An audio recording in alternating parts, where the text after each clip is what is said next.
छोटे से गांव में एक अंधा भक्त रहता था। उसका नाम सोहन था। सोहन जन्म से ही नेत्रहीन था, लेकिन उसकी भगवान में अटूट श्रद्धा थी। वह हर पल भगवान का नाम जपता रहता था और अपनी भक्ति में लीन रहता था। गांव के लोग उसकी भक्ति और विश्वास की प्रशंसा करते थे। हर सुबह सोहन एक छोटे लड़के के सहारे गांव के मंदिर तक जाता और भगवान की प्रार्थना करता।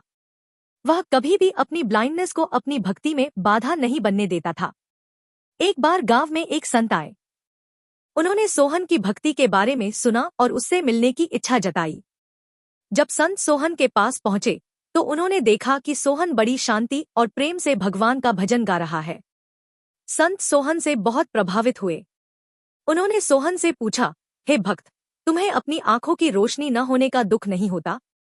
सोहन ने मुस्कुराते हुए कहा, महाराज, मुझे किस बात का दुख होगा? मेरी आंखें भले ही संसार को न देख पाती हूँ, लेकिन मेरे हृदय में मेरे भगवान का दिव्य प्रकाश हमेशा जगमगाता रहता है। मैं उस प्रकाश को हर पल महसूस करता हूँ। संत सोहन के उत्तर से बहुत प्रसन्न हुए। उन्होंने कहा, तुम्हारी भक्ति और विश्वास अद्भुत है। जिसने हृदय की आंखों से भगवान को देख लिया, उसके लिए बाहरी नेत्रों का क्या महत्व।